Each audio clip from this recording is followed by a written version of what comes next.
Hello everyone, and welcome to my Bold and Beautiful for You channel. I hope everyone is having a wonderful day. Before we begin, please hit the subscribe button and give this video a thumbs up. The opulent, sun-drenched living room of the Forrester mansion, usually a sanctuary of old money elegance and whispered family secrets, felt more like a courtroom on the brink of a scandalous verdict. Eric Forrester, the patriarch whose very name was synonymous with the fashion empire, stood not with the frail tremor that had lately plagued him, but with a spine of rigid steel, his usually twinkling eyes now chips of flinty ice fixed on his granddaughter, Steffy. The air was thick, humid with the unsaid, each breath a conscious effort for the small, assembled crowd, a nervously stoic Ridge, a visibly distraught Hope, whose tear-filled eyes darted between Steffy and a stony-faced Carter, who stood apart, his arms crossed as if building a physical barricade against the emotional shrapnel about to fly. The confrontation had been brewing for weeks, a slow poison seeping through the gilded halls of Forrester Creations, but it was Eric, fueled by a grandfather's intuition and a CEO's fury, who finally uncorked the bottle. "I know what you did, Steffy," his voice, though low, carried the weight of absolute authority, cutting through the tense silence like a scalpel.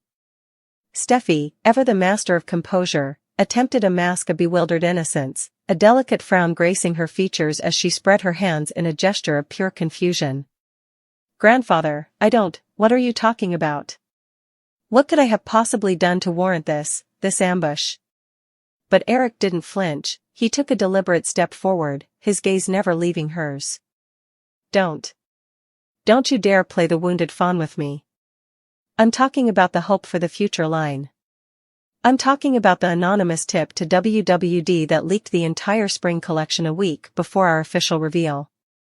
The leak that cost us millions in pre-orders and made us a laughingstock in the industry. A collective, sharp intake of breath filled the room. Hope's hand flew to her mouth, a choked sob escaping as the memory of that professional humiliation washed over her anew.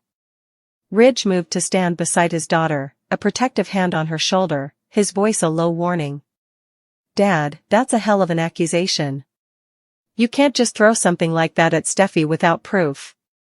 But Eric simply produced a single, folded sheet of paper from his jacket pocket, holding it aloft like a prosecutor presenting the murder weapon. "Proof, Ridge? How about a withdrawal from a shell corporation, one that traces back to a holding company in the Caymans, a payment made to a freelance journalist known for his discretion with corporate secrets? A payment authorized by you, Steffy." The color drained from Steffy's face, her mask of innocence cracking to reveal the sheer, cold panic beneath. "That's impossible. That's a forgery, it has to be. Someone is setting me up," she insisted, her voice rising an octave, laced with a desperation that was far more telling than any confession. "Who? Finn? Is this his doing? He's always been jealous of my position at the company." Eric's laugh was a short, harsh bark devoid of any humor. "Don't drag that good man into your web of deceit. This has nothing to do with Finn and everything to do with your own insatiable ambition. You couldn't stand it, could you? You couldn't stand that hope for the future, under Hope's leadership, was becoming the crown jewel of this company again. That it was her vision, her connection to the modern woman, that was being celebrated while your line, Steffy, was seen as safe. Traditional.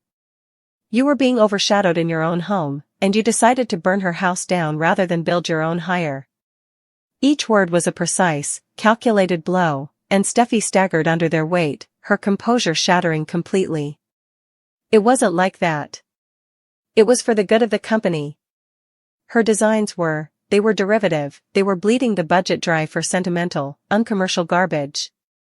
I did what I had to do to save us from embarrassment. I was protecting the Forrester name," she cried out, her justification echoing hollowly in the stunned silence. Hope, who had been listening in horrified silence, finally found her voice, a broken whisper that carried the weight of betrayal. You destroyed my line. You sabotaged me. All those late nights, the passion, the team, you made a mockery of all of it. And for what? A few more percentage points of market share? To prove that Steffy Forrester is still the queen of the castle? The raw pain in Hope's voice seemed to finally pierce the defensive armor Steffy had erected, and for a fleeting second, genuine regret flashed in her eyes before being swallowed by defiant pride. But the fallout was only beginning to cascade. It was then that Carter, who had been observing the entire exchange with a growing, sickening realization, spoke, his voice dangerously quiet, yet it commanded the room's attention. "And you used me to do it." All eyes turned to him. Hope's were wide with fresh confusion. "Carter? What does he mean? What do you have to do with this?" Carter finally turned his gaze from Steffy's guilty face to Hope's, his own expression a tortured landscape of shame and anger. "The night before the leak, Steffy came to me. She was upset, said she was worried about you, Hope. That you were overworked, that the pressure of the launch was too much. She said you'd mentioned having the final collection boards on your personal tablet, that you were taking them home. She convinced me. God, she played me so perfectly. She convinced me that as head of security, it was my duty to secure the files, to make a backup from your office computer to the company server to prevent any potential loss. She said it was for your own good, to protect you."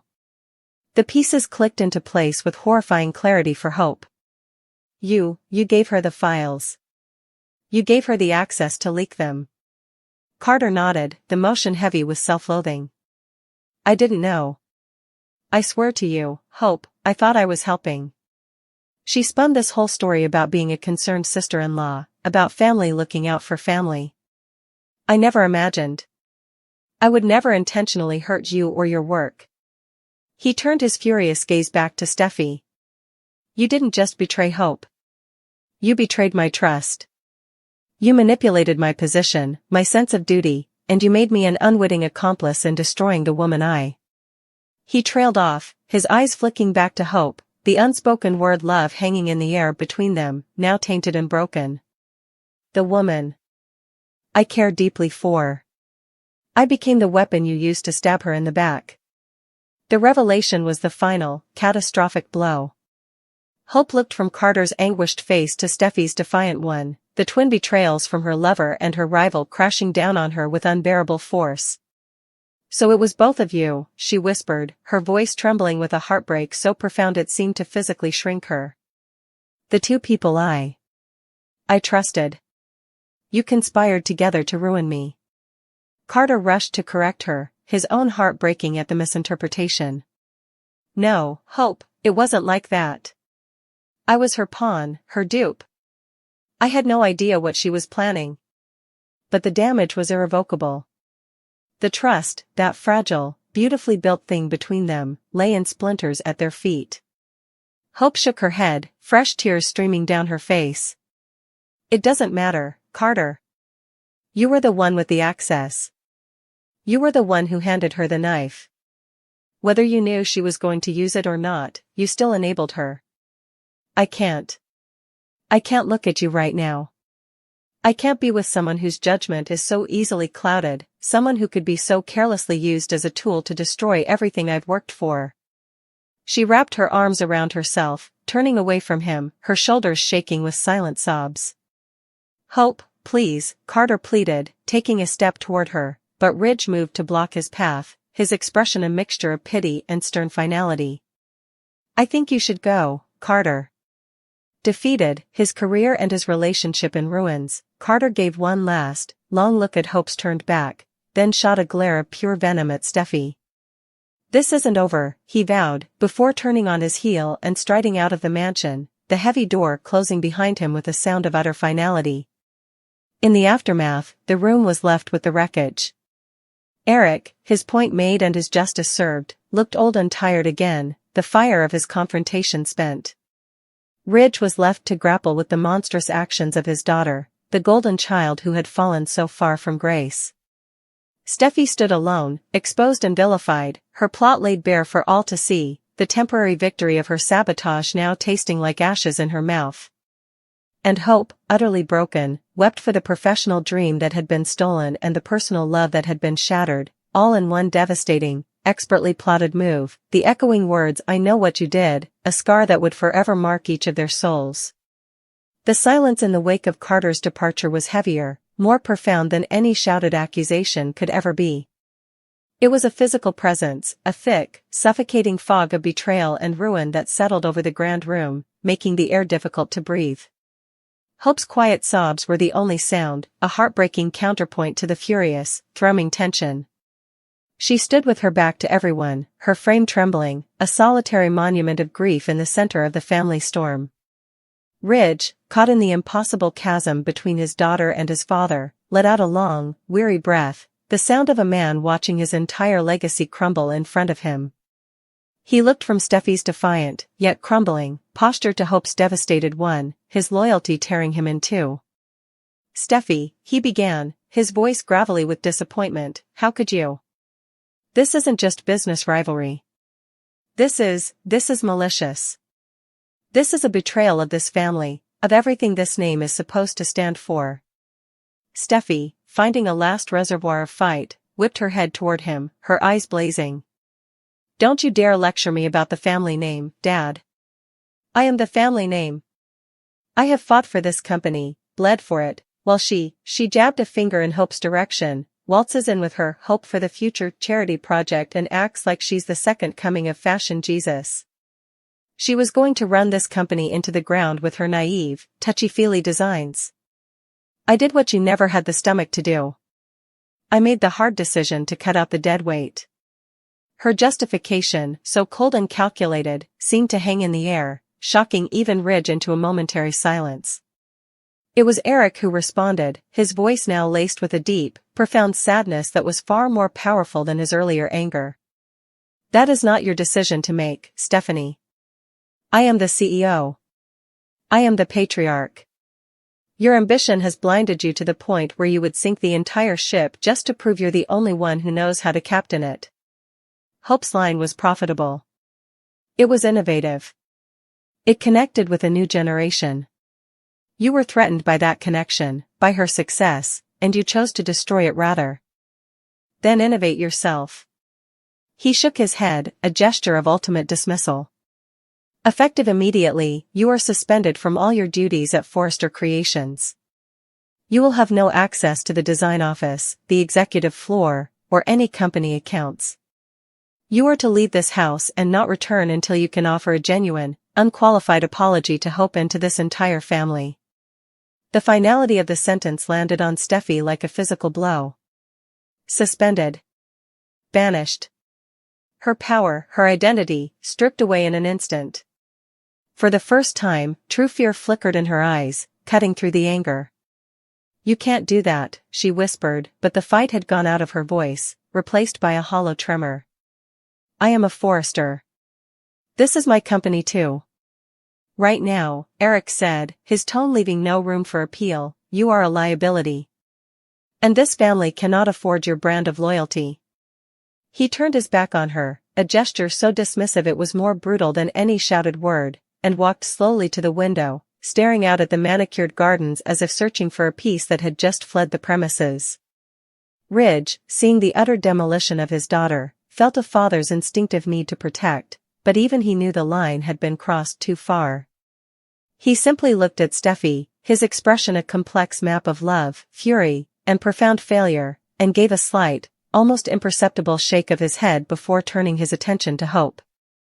Hope, meanwhile, had finally turned around, her face pale and streaked with tears, but a new, hard light was dawning in her eyes. The initial shock was receding, replaced by a cold, clarifying fury. She looked past Ridge, past the specter of Steffy, and directly at Eric's back. "An apology won't bring my line back. It won't undo the humiliation.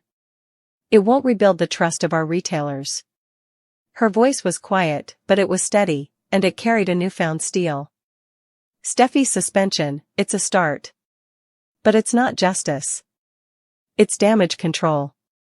She took a deep, shuddering breath, wiping her cheeks with the back of her hand. "Carter was right about one thing. This isn't over. Not by a long shot." And with that, she walked out of the room, her head held high, leaving the remnants of the Forrester family to stew in the toxic aftermath of the bomb Eric had just detonated. The war for the soul of Forrester Creations was no longer a cold war of whispered rumors and boardroom maneuvering. It was now a scorched earth battle, and the first shots had just been fired, leaving relationships, careers, and hearts lying shattered on the marble floor. The heavy oak door of the mansion clicked shut behind Hope, a sound as final as a judge's gavel. Inside, the remaining Forresters were left in the wreckage, each grappling with the fallout in their own private hell. Steffy stood frozen, the reality of her suspension and banishment sinking in like a poison. The grand room, once a testament to her birthright and power, now felt like a gilded cage whose doors had just been locked against her.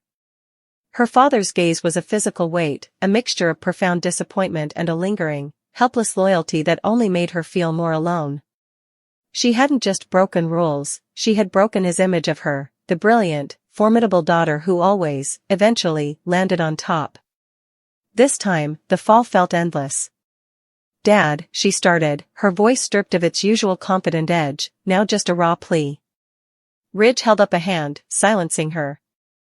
He couldn't bear to hear another justification, another lie wrapped in the language of corporate strategy. "Don't, Steffy.